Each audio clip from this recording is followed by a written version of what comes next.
I raised her kids, paid the mortgage, built a life. She built an escape plan with my old business partner, the same man who betrayed me years ago. When I found the hidden flash drive, I discovered they weren't just stealing my money. They were erasing my entire existence. My name is Kenneth Cooper. I'm 42 years old, and I own Cooper Electric, a company I built from nothing into a 30-man operation serving the greater Phoenix area. For the past 8 years, I've been married to Lindsay, a project coordinator at Southwest Construction Services. Before her, she was married to Travis Drummond, a guy who walked out on her and their 2 kids when Brandon was 11 and Madison was 8. I stepped in, became the father those kids deserved, paid for Brandon's community college, drove Madison to every soccer practice and debate tournament. I thought I was building something solid, something that mattered. Tonight, while Lindsay sits across from Derek Sullivan at some overpriced steakhouse downtown, sipping wine and pretending it's a business dinner, I'm loading the last box in Orion's truck. Derek Sullivan, my former business partner, the guy who helped me wire my first commercial building 12 years ago, before he screwed me out of a $60,000 contract and disappeared into the construction management world. Now he's director of construction services at Lindsay's company, her boss, and apparently, a whole lot more. Ryan Garrett, my best friend since high school, stands in the empty living room, shaking his head. "You sure about this, Ken?" he asks me. "Once you do this, there's no taking it back." I look around the house one last time. The photos are gone from the walls, leaving pale rectangles on the paint. My clothes, my tools, my fishing gear, every single item that proves I existed here has been packed and removed. The bedroom closet is half empty. The garage has a truck-sized gap where my work vehicle used to sit. Even the coffee maker I bought last Christmas is wrapped in newspaper, sitting in a box marked kitchen items. "I'm sure," I tell Ryan. "She made her choice. Now I'm making mine." The timing is perfect. Lindsay texted me 3 hours ago, some garbage about a last-minute dinner meeting with contractors. But I called the restaurant earlier, described her to the hostess. The woman's voice got uncomfortable real quick. "Oh, you mean the couple at table 7? They've been here since 6:30. Order the lobster special. They look very close." Very close. That's one way to put it. I check my watch. 9:45. According to her text, she'll be home by 10:30. That gives me exactly 45 minutes to finish this and get out. Ryan helps me carry the last 2 boxes down his truck, and then we do a final sweep of the house. I'm not leaving anything behind. Not a razor in the bathroom. Not a pair of work boots in the mudroom. Not a single photograph that includes my face. The only thing I leave is an envelope on the kitchen counter, right next to where she always drops her keys. Inside, there's no letter, no explanation, just a printed receipt from Morton Steakhouse. Table for 2. Tonight's date. Wine, appetizers, 2 lobster dinners, chocolate lava cake for dessert. Total, $243. Charged to a credit card I didn't know existed until I checked our bank statements this morning. A card she opened 6 months ago. A card with $8,000 in charges. Hotels, restaurants, gifts I never received. All of it hidden in statements sent to her office email. "That's cold, brother," Ryan says when he sees the receipt. She came back from dinner with her boss to discover I had removed every trace of myself from the house. I say, testing the words out loud. That's the story she's going to tell people. And you know what? It's the truth. Every word of it. Ryan locks the front door behind us. I slip my house key through the mail slot, hearing it clatter on the hardwood floor inside. The sound feels final, like closing a book I'll never open again. As we drive away, I don't look back. Not at the house. Not at the neighborhood. Not at the life I thought I was living. My phone sits silent in the cup holder. Soon, very soon, it's going to start ringing. Lindsay will walk through that door, call my name, start searching room by room. She'll find the empty closet, the bare walls, the receipt on the counter. And then she'll understand what it feels like to realize everything you took for granted just disappeared while you weren't paying attention. But I'm not disappearing. Not really. I'm just getting started. I'm sitting in Ryan's living room when my phone starts buzzing. 10:47 p.m. Right on schedule. Lindsay's name lights up the screen, and I just watch it vibrate against the coffee table, feeling nothing. Ryan looks at me from the kitchen, where he's making coffee, raises an eyebrow. I shake my head. The buzzing stops. 30 seconds later, it starts again. Then again. By the 4th call, Ryan walks over and picks up the phone, checking the screen. "She's panicking," he says. "Good. I reply. What Lindsay doesn't know is that I can still see everything. The smart home system we installed last year, the security cameras, the doorbell cam, all of it still synced to my tablet. I told her I'd handle the installation and setup. She never bothered to learn how it worked, never thought to check who had admin access. I open the app on my tablet, pull up the living room camera. There she is, standing in the middle of our empty house, holding her phone to her ear. She's wearing that blue dress, the one she claimed made her look professional for client meetings. Her hair is styled differently than this morning. Makeup more dramatic. This wasn't a business dinner. This was a date. She lowers the phone, stares at it like it betrayed her, then starts walking through the house. I watch her open the bedroom closet, see the empty hangers swinging. She moves to the bathroom, finds a bear counter, then back to the living room, spinning slowly, taking in all the missing photographs, the gaps on the bookshelves where my things used to be. Her hands go to her mouth. Even through the camera's grainy night vision, I can see her face changing, understanding dawning. She walks to the kitchen, finds the envelope, opens it. Her whole body goes rigid when she sees the receipt. Ryan sits down next to me, looks at the tablet screen. Jesus, Ken, you really did it. She's calling again. I say, watching Lindsay frantically dial. This time I answer. Put on speaker, so Ryan can hear. Ken, where are you? Her voice is shaking, but I can't tell if it's fear or anger. What's going on? Why is all your stuff gone? I keep my voice calm, almost friendly. How was dinner, Lindsay? Silence. Long enough that I know she's calculating, trying to figure out what I know, what I don't know. What are you talking about? She finally says. I told you it was a business meeting with contractors. Morton Steakhouse. Table 7. You and Derek Sullivan. Lobster, wine, chocolate lava cake. $243. I pause. That's what I'm talking about. I hear her breathing change. Ken, listen to me. It's not what you think. Derek and I were just discussing the upcoming project, and... Stop. I cut her off. I'm done listening to you lie. Check the kitchen counter. There's a receipt there. Your receipt. From the credit card you opened without telling me. The one with $8,000 in charges. Hotels, jewelry, romantic dinners. Want to explain that? More silence. Then her voice gets harder. You went through my personal accounts? That's a violation of my privacy, Ken. You had no right. I had every right. I say. We're married. Or we were. Past tense now. Where are you? She demands. We need to talk about this face to face. No, we don't. My lawyer will be in touch. You'll be hearing from him Monday morning. Your lawyer. She laughs, but it sounds wrong, forced. You're overreacting. This is insane. Just come home, and we can work this out. That's not my home anymore. I tell her. You made sure of that when you decided Derek was more important than our marriage. Enjoy the house, Lindsay. You're going to need it when you realize it's the only thing you're keeping. I end the call, block her number, and set the phone down. Ryan lets out a low whistle. That was brutal, man. That was necessary. I correct him. She would have kept lying, kept manipulating, kept making me feel like I was crazy for noticing what was right in front of me. On the tablet, Lindsay is pacing the kitchen, phone pressed to her ear again. Probably calling Derek, telling him I found out, asking him what to do. I wonder if he'll answer. I wonder if he'll tell her the truth, that he never planned to leave his wife, Michelle, that Lindsay was just convenient, just available. I close the tablet, lean back on Ryan's couch. My phone stays silent now that I've blocked her. The quiet feels strange, but not uncomfortable. What's next? Ryan asks. I think about the file folder in my truck. The one with copies of all those credit card statements, screenshots from her cloud storage that I accessed this morning, photos of her and Derek I'd been collecting for the past 3 weeks. Evidence. Documentation. Proof. Next, I say, I call my lawyer first thing tomorrow. Then I make some other calls. People who need to know what kind of man Derek Sullivan really is. Ryan grins. This is going to get messy, isn't it? It already is messy. I tell him. I'm just making sure everyone sees the mess she made. Saturday morning, I'm back at the house. Not to reconcile, just to collect something I deliberately left behind. Lindsay's car is gone. Good.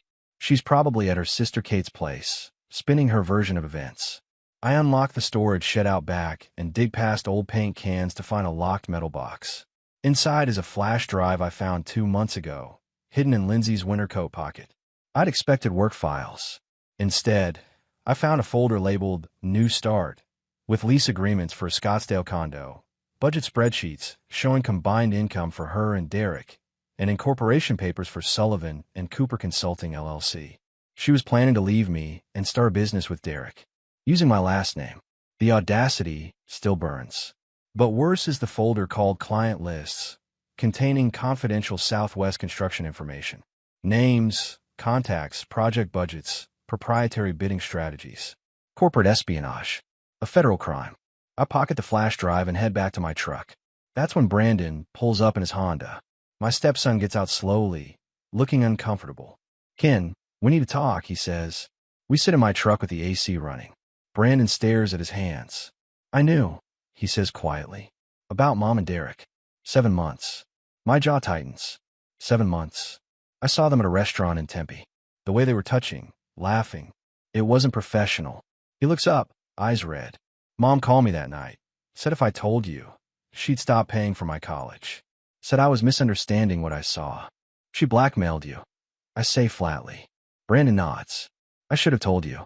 You've been more of a father to me than my real dad ever was." I squeeze his shoulder. "This isn't your fault.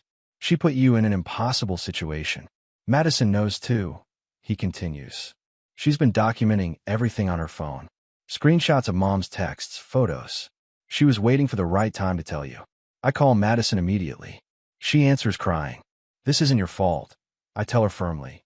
"Your mother made her choices. Can you send me those screenshots?" "Already did," she says. "I emailed them this morning. Like 50 files. Smart kid. Smarter than her mother realized. I promised both kids lunch tomorrow. Promised that whatever happens with the divorce, they'll be taken care of." When I hang up, Brandon looks at me with something like hope. "You really meant that? About us still being your kids?" "Every word. Your mother and I are done. But you two? You're stuck with me." Christopher Warren's office is all leather furniture and law books. He's 51, gray at the temples, and looks like he's heard everything. I set the flash drive on his desk along with printed bank statements and 30 screenshots for Madison. "I need you to look at this. Then tell me how badly I can make this hurt." Warren picks up the flash drive. "Before we start, your wife contacted me 3 days ago wanting to retain me for divorce. I declined due to a conflict of interest. My blood runs cold. She was planning to file first. Standard strategy. Control the narrative. Look like the victim." He plugs in the drive and starts clicking. His jaw tightens. "She was starting a business with Derek Sullivan using your last name and stealing client lists from her employer. It's not a question. Keep looking," I say. He opens more files. "This is proprietary corporate information. If Southwest Construction finds out, she'll be fired and possibly prosecuted." I finish. "That's where you come in." Warren leans back. "What exactly do you want, Mr. Cooper?" "A divorce that protects me financially. Documentation of fraud. And I want Southwest Construction to know what she and Derek were planning. That could cost her everything. Her job, her career, possibly her freedom. She was willing to cost me everything." I reply. "She blackmailed her own son to keep him quiet." Warren starts typing. "All right, let's build your case." We spend 2 hours reviewing everything. The credit card charges, hotel receipts, text messages, the lease agreement, the business papers. But the real weapon is in the bank statements. Lindsay had systematically moved $62,000 from our joint savings into a separate account I didn't know existed. Money meant for Brandon and Madison's education just vanished. "This is financial fraud," Warren says. "She's been stealing marital assets to fund her exit. Can we get back?" "With this documentation, absolutely. I'll file for emergency orders to freeze all accounts Monday morning. She'll be served divorce papers Tuesday. And I'll submit a formal complaint to Southwest Construction's legal department about the stolen client information." "What about Derek's wife, Michelle?" Warren's smile is thin. "I can't officially advise you to contact her. But if you happen to have evidence that would help her in her own divorce proceedings, that's your personal choice." I drive to a coffee shop and create a throwaway email account. I find Michelle Sullivan on Facebook and send her a message. "Your husband has been having an affair with my wife for at least 7 months. I have documentation if you want to see it." I attach 3 photos Madison sent me. Derek and Lindsay at restaurants, walking into hotels, kissing in his car. The pieces are emotion. Legal filings, financial freezes, corporate complaints, evidence sent to Michelle. Lindsay wanted to control the narrative. Too bad the evidence tells a different story. Monday morning hits like a freight train. I'm at Cooper Electric's office going through work orders when Christopher Warren calls. The accounts are frozen, he says. All of them. Joint savings, joint checking, and that separate account she created. Lindsay tried to withdraw cash at 8:15 this morning. The bank declined the transaction and informed her that emergency court orders were in place. How did she react? According to the branch manager I spoke with, she demanded to speak with someone in charge, claimed there was a mistake, then started yelling about her rights being violated. Warren's tone is almost amused. She left the bank 20 minutes ago. I'd expect a phone call soon. He's right. My phone rings 5 minutes later. Lindsay's number. I let it go to voicemail. She calls again and again. On the fourth attempt, I answer. You froze our accounts? Her voice is shaking with rage. You can't do that, Ken. That's illegal. That's financial abuse. Actually, it's completely legal when one spouse is systematically stealing marital assets. I reply calmly. $62,000, Lindsay. You moved $62,000 into a secret account over 11 months. Did you think I wouldn't find out? Silence. Then her voice changes, gets softer, more calculated. Ken, listen to me. You're misunderstanding the situation. That money was for us, for our future. I was setting aside savings because you never think about planning ahead. Stop lying. I interrupt. I've seen the lease agreement for the Scottsdale condo. I've seen the business incorporation papers for Sullivan and Cooper Consulting. I know about the stolen client list from Southwest Construction. I know everything, Lindsay. Her breath catches. How did you? Where did you get that information? Doesn't matter. What matters is that my lawyer has copies of everything. And so does Southwest Construction's legal department as of 9 o'clock this morning. You sent my employer confidential information? Her voice rises to a shriek. Do you have any idea what you've done? You just cost me my job. You just destroyed my career. No, I correct her. You destroyed your career when you decided to commit corporate espionage with your boyfriend. I just made sure the people you were stealing from found out about it. Derek and I weren't stealing anything. We were planning a legitimate business venture. Using confidential client lists that don't belong to you. That's theft, Lindsay. That's a crime. And when Southwest Construction decides whether to press charges, you can explain to a judge how legitimate your business venture was. She's crying now, or pretending to cry. I can never tell with her anymore. You're destroying me. You're destroying our family.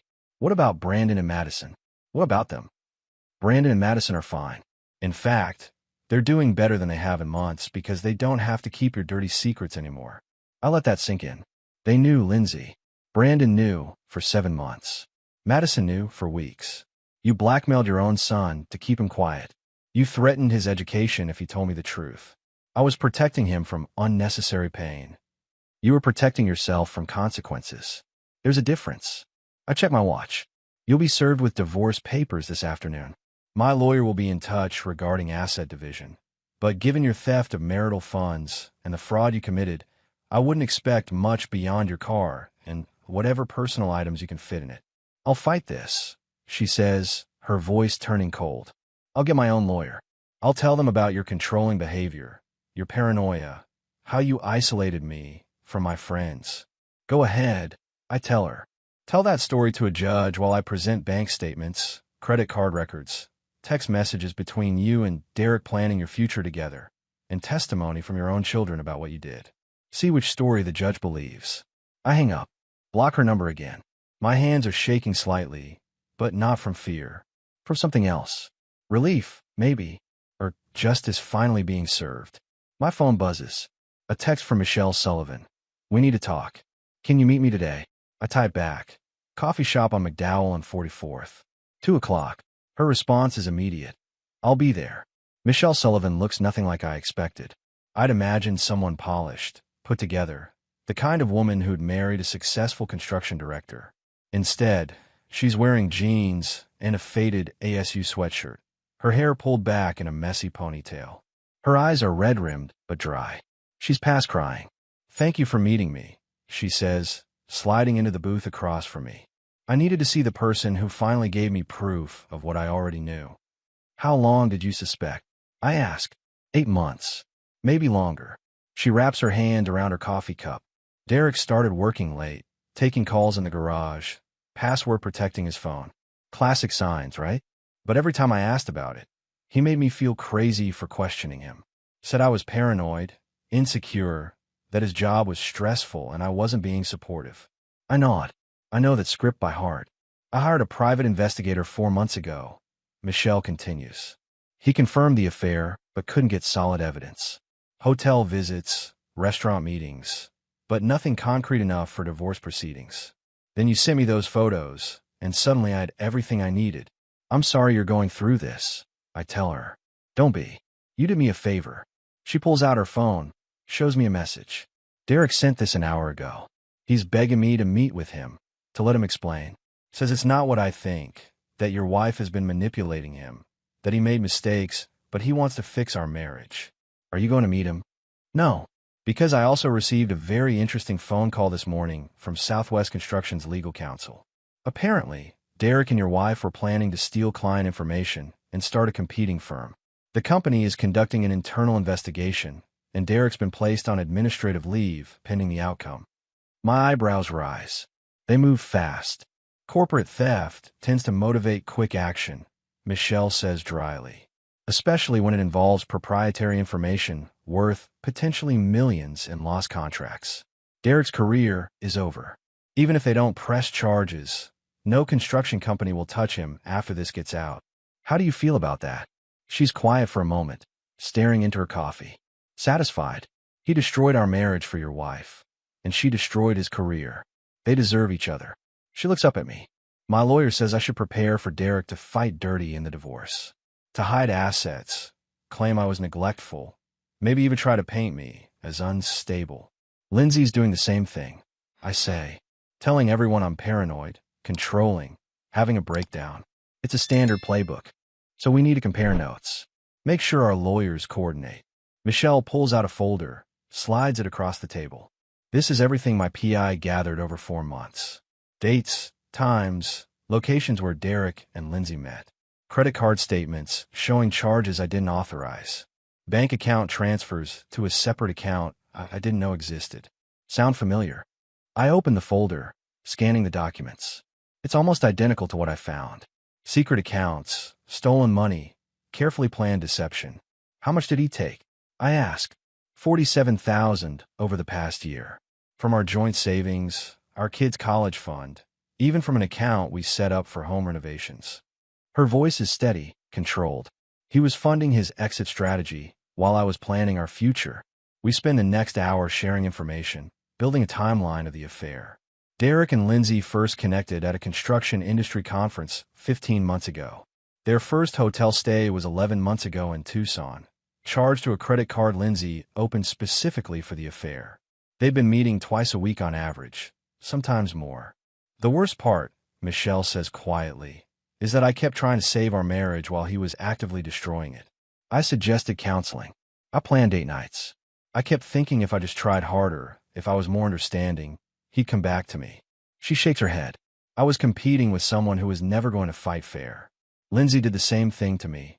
I tell her. Made me feel like I wasn't paying enough attention to her, wasn't romantic enough, wasn't present enough. Meanwhile, she was planning her entire future with someone else. Michelle's phone buzzes. She glances at it, then shows me the screen. A text from Derek. Michelle, please. I made mistakes, but I love you. We can fix this.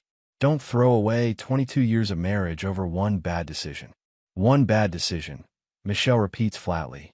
He's calling an 11-month affair and corporate theft one bad decision. Are you going to respond?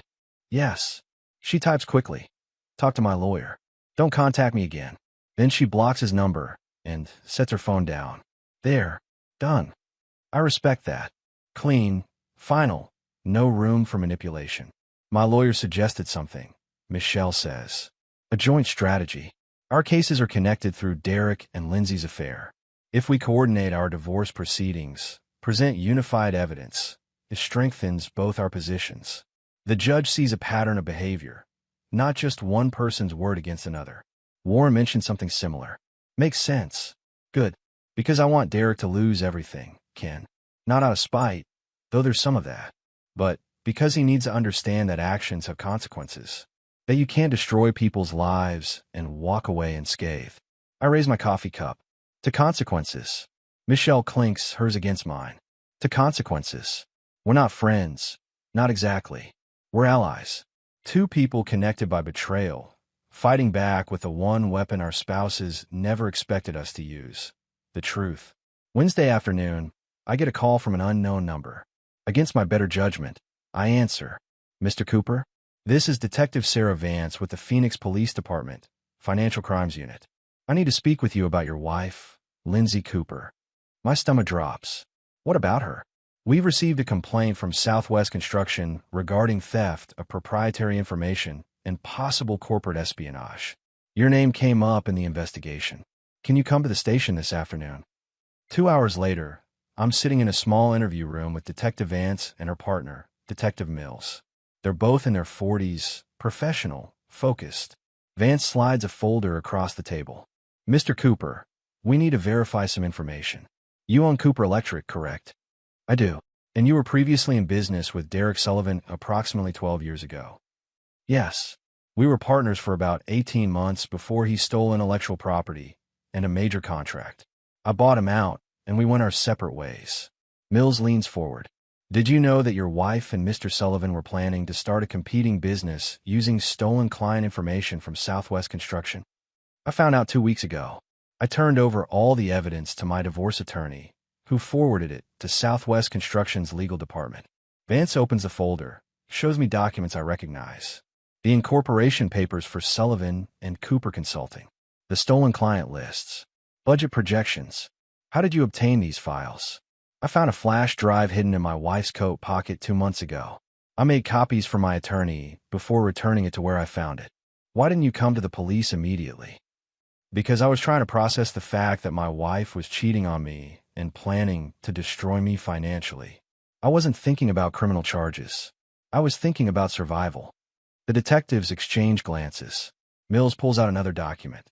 Mr. Cooper, are you aware that the house you've been living in for the past 8 years is legally owned by your wife's sister, Kathleen Hughes? I go cold. What? The property at 4782 Desert View Lane is registered to Kathleen Hughes, not you or your wife.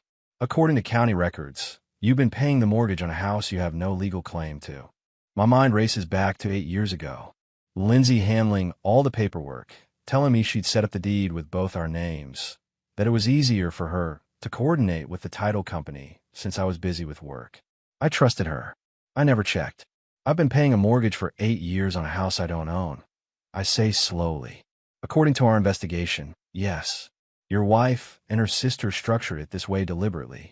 There are emails between them discussing how to protect the asset in case of divorce.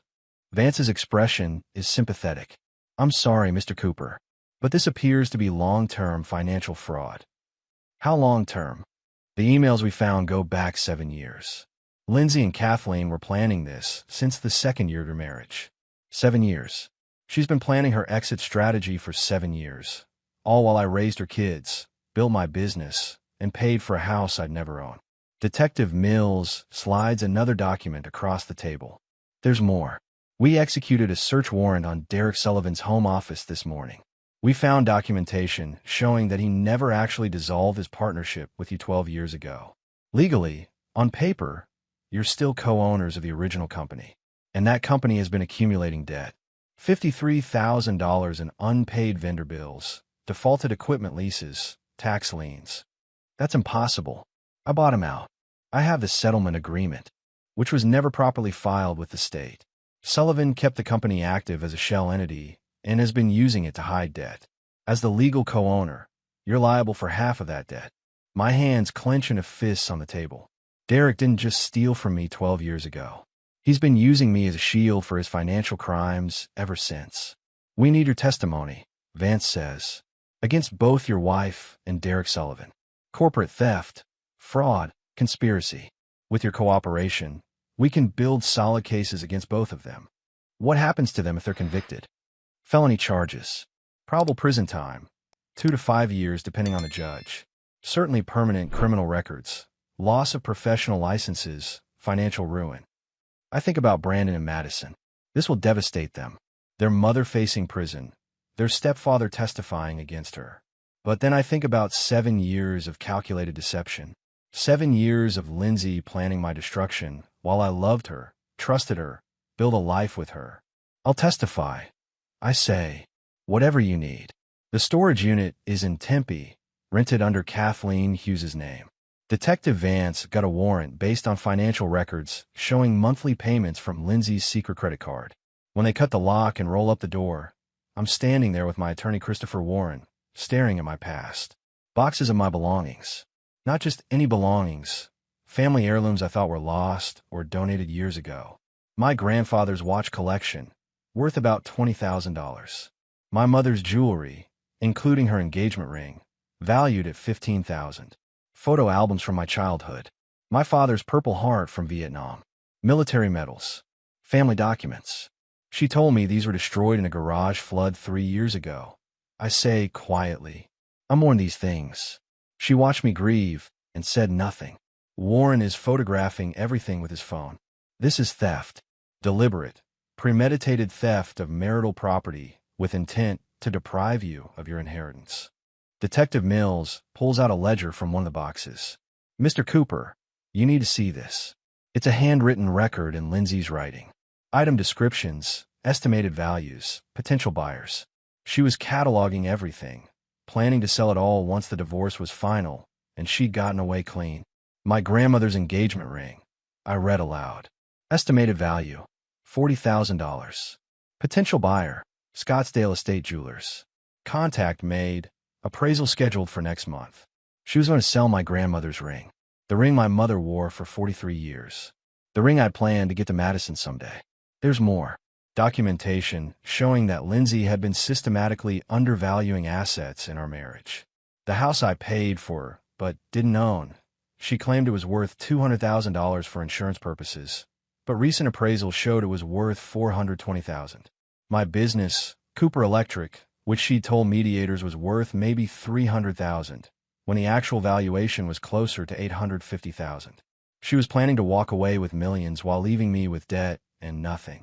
There's something else, Detective Vance says, holding up a folder. Letters from Travis Drummond. Travis, Brandon and Madison's biological father. The man who abandoned them 13 years ago. I open the folder. Letters dating back 9 months. Travis writing to Lindsay, apologizing for leaving, saying he'd gotten his life together, asking to reconnect with the kids. And Lindsay's responses, telling him to wait, that she was working on a plan, that once she divorced me and married Derek, they could work on reintegrating him into Brandon and Madison's lives. She was planning to replace me. I say, not just in her life, but in the kids' lives too. It appears so, Warren says grimly. She was orchestrating a complete erasure of you from every aspect of her world.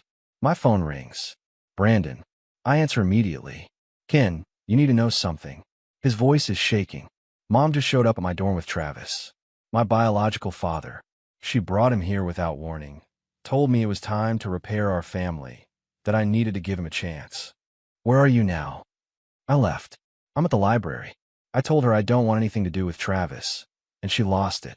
Started yelling about how I'm being ungrateful, how she's my mother, and I need to respect her choices. Stay where you are. I'm coming to get you. I drive to ASU's campus, find Brandon sitting outside the library looking shell-shocked. He gets in my truck without a word. We drive for a while in silence before he speaks. She really thought I'd just accept Travis back into my life like he didn't abandon us, Brandon says. Like the past 13 years didn't happen. Like you didn't step up and become the father he never was. Your mother is desperate, I tell him. She's losing control of the narrative, losing the divorce, possibly facing criminal charges. She's trying to rewrite history, make herself look like the victim bringing a family back together. It's insane. It's calculated. She's trying to create witnesses who'll testify that she's a good mother, that she was trying to heal family wounds, that I'm the one who destroyed everything. Brandon is quiet for a moment. The detectives called me yesterday. They want me to testify about Mom blackmailing me to keep quiet about the affair. You don't have to do anything you're not comfortable with. I want to, he says firmly. I want to tell the truth. She threatened my education to protect her affair. That's not something a good mother does. That's something a manipulator does. We drive back to Ryan's place where I've been staying. Madison is already there, having driven up from Phoenix after Lindsay tried the same reunion stunt with her. She brought Travis to my school, Madison says, her eyes red from crying, in front of my friends, like it was some heartwarming moment. I told her to leave, and she started screaming about how I'm disrespectful, how she sacrificed everything for us. I hugged both kids. You two did nothing wrong. None of this is your fault. We know, Brandon says, but it still hurts. She's our mom, and she's a stranger. I don't even know who she really is. She's someone who made terrible choices, I tell them, and now she's facing the consequences. That's not on you. That's on her. That night, I get an email from Christopher Warren. The subject line reads, "You need to see this." It's a copy of a document Lindsay filed with the court that afternoon. She's claiming I'm an unfit guardian to Brandon and Madison, that I've manipulated them against her, that I'm emotionally abusive and controlling. She's asking the judge to issue a restraining order preventing me from contacting either of them. A restraining order. Against me. For the kids I raised. I forward the email to Brandon and Madison. Within 10 minutes, both of them have sent formal statements to Warren's office declaring that they're adults who choose to have a relationship with me, that Lindsay's claims are false, and that they'll testify under oath if necessary. The next morning, Warren calls with news. The judge denied Lindsay's restraining order request, he says, and issued a formal warning about filing frivolous motions. Additionally, Southwest Construction has decided to press charges. Lindsay and Derek are being formally charged with corporate espionage, theft of proprietary information, and conspiracy to commit fraud. What's the timeline? Arraignment is set for next week. They'll both be arrested, processed, and released on bond pending trial. He pauses. Ken, this is really happening. Your wife is going to face criminal prosecution. She's not my wife anymore, I tell him. Not in any way that matters. She's just a stranger who tried to destroy my life and failed. The arraignment happens on a Tuesday morning. I'm sitting in the gallery with Michelle Sullivan, watching as Lindsay and Derek are led into the courtroom in handcuffs. Lindsay's wearing an orange jumpsuit, her hair unwashed, makeup gone. She looks nothing like the woman who used to coordinate construction projects in tailored suits. The charges are read: corporate espionage, theft of proprietary information, conspiracy to commit fraud, embezzlement of marital assets. Lindsay's attorney, some public defender who looks fresh out of law school, enters a plea of not guilty. Derek's lawyer does the same. The prosecutor stands. Your Honor, the state requests that bail be set at $250,000 for each defendant. Both have demonstrated flight risk through their systematic planning to relocate and start a business in another state. Both have access to hidden funds and assets. Lindsay's attorney argues for lower bail. The judge isn't impressed. Bail is set at $250,000 each. Next court date is set for preliminary hearing in 30 days. The gavel comes down. Lindsay's eyes find mine across the courtroom. She mouths something that might be please or might be a curse. I don't react. Just sit there, stone-faced, next to Michelle, who squeezes my hand once. Outside the courthouse, reporters are waiting. Southwest Construction made this case very public, warning other companies about corporate espionage. I give a brief statement. I trusted my wife and my former business partner. They exploited that trust for personal gain. I'm grateful to law enforcement and the judicial system for holding them accountable. Christopher Warren pulls me aside as we're leaving. The house situation is resolved. Judge ruled that because you paid the mortgage for 8 years under fraudulent pretenses, you have equitable ownership. Kathleen Hughes has been ordered to transfer the deed to you or face charges as an accessory to fraud. She chose to transfer, so I own the house. You own the house. Plus, the frozen accounts have been released to you. The $62,000 Lindsay stole, plus the $47,000 Derek stole from Michelle, all recovered and returned. The storage unit contents are being returned to you this week. I know, odd processing. What about Brandon and Madison's college funds? Fully intact. Lindsay never touched them because they were in irrevocable trusts. Smart move on your part, setting those up. That night, I take Brandon and Madison to dinner. We sit at a quiet restaurant, and for the first time in weeks, we talk about something other than the disaster their mother created. I got accepted to ASU's engineering program, Brandon says. Full-time, starting next semester. That's amazing, I tell him. I'm proud of you. Madison is quieter, picking at her food. Ken, what happens to Mom now? She'll probably take a plea deal, I say honestly. Her attorney will negotiate reduced charges in exchange for testimony against Derek and cooperation with Southwest Construction's civil lawsuit. She'll do some prison time, maybe 18 months to 3 years, then probation. And after that, she rebuilds her life. But it won't be the life she planned. No high-paying career, no Derek, no stolen money. Just consequences. Do you hate her? Madison asks. I think about that. No, I don't hate her. I'm disappointed, angry, hurt. But hate takes too much energy. I'd rather focus on moving forward. Brandon raises his water glass. To moving forward. We clink glasses. It's not a celebration, exactly. More like a marker. The end of one chapter, the beginning of another. 9 months later, I'm standing in my new office. Cooper Electric expanded into commercial solar installation, and business is booming.